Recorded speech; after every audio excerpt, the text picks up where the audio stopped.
believe his speech, let us be satisfied.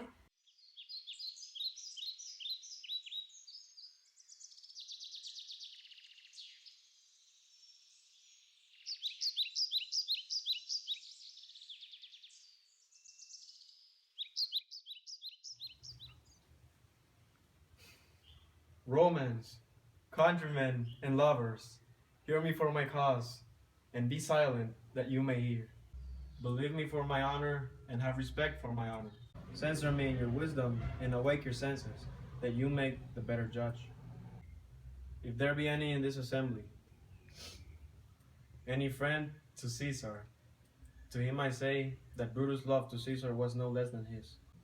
If then that friend demand why Brutus rose against Caesar, this is my answer. Not that I love Caesar less, but that I love Rome more. I'd rather have Caesar living and die all as slaves, or have Caesar dead and live all as free men.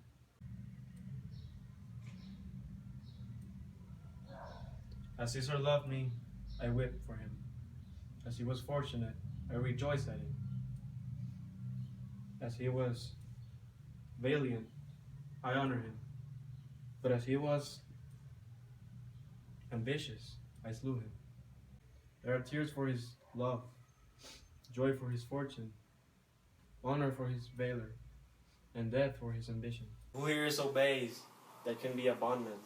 If any speak, for him have I offended. Who is here so rude that would not be a Roman? Who is here so vile that would not love this country? If any speak, for him have I offended. I pause for a reply. None, Brutus, none! Then none have I offended. I haven't done more to Caesar than you shall all do to Brutus.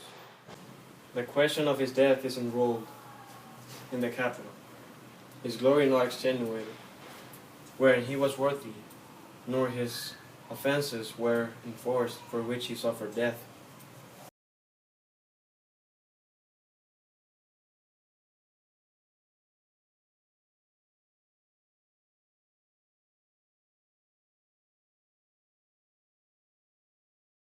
Here comes Caesar's body, mourned by Mark Antony, who had no hand in his death, but shall receive the benefits of his dying, a place in the commonwealth, as which of you shall not?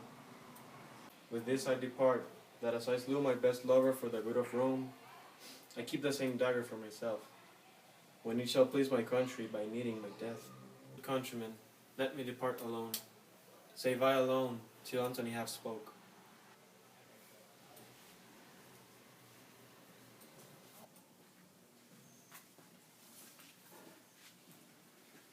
Friends, Romans, countrymen, lend me your ears. I come to bury Caesar, not to praise him.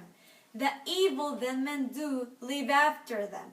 The good is often interred within their bones. So let it be with Caesar. The noble Brutus said, hath told you Caesar was ambitious. If it were so, it was a grievous fault. And it grievously hath Caesar answered it. Here under leave of Brutus and the rest, for Brutus is an honorable man, so are they all honorable men. Come I here to speak on Caesar's funeral. He was my friend, faithful and just to me. Yet Brutus has said Caesar was ambitious, and Brutus is an honorable man. He hath brought many captains home to Rome, whose ransoms did generous coffers fill. Did this in Caesar seem ambitious?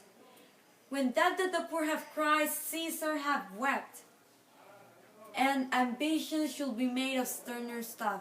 Yet Brutus said he was ambitious, and Brutus is an honorable man. That on the Lupercal I thrice presented him the kingly crown, which he did thrice refuse. Was this ambition? Yet Brutus says he was ambitious, and sure he is an honorable man. But I speak not to dispute what Brutus spoke, but here I am to speak what I do know. You all did love him without cause. What cause hath told you to mourn for him? O judgment, thou art fled to Brutus, beasts and men have lost their reasons. Bear me. My heart is in that coffin with Caesar. And now I must pass till it come back to me. thinks there is much reason in his sayings. If you consider rightly, Caesar has great wrong. I rather choose to wrong the dead, myself and you, than I will wrong this honorable man. But this parchment with Caesar's seal, I found it in his closet. 'Tis his will. Let but the commons read it. I do not mean to read it, which pardon me. Well, be patient, my gentle friends. I do not mean to read it. Well, you are not wood, you are not stone, you are man. And by being mad, hearing the will of Caesar, it will make you mad. For it you should all what will make of it. The will, let us hear the will, let us hear the will. Read the will, let us hear what Caesar wants for us. Read the will, Mark Antony. You will compel me then to read the will? Then gather around and make a ring about the corpse of Caesar, and let me show you him that made the will.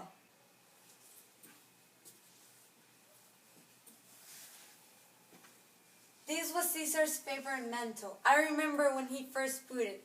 'Twas on a summer's evening when he overcame the nervy. Here it stabbed the envious Casca and Cassius, and also here he stabbed Brutus, his beloved friend, the one true traitor. Revenge, revenge, we will seek revenge. Take Caesar's body to seek revenge. Revenge, revenge to those traitors. Look, Caesar's vesture's wounded. Look you here. Here is himself, married around the traitors. We'll burn his body in the holy place, and with the brands fire the traitors' houses. Take up the body, go fetch the fire. Wherein had Caesar thus deserved your love, alas, you know not. I must tell you then, you have forgot about the will I told you of.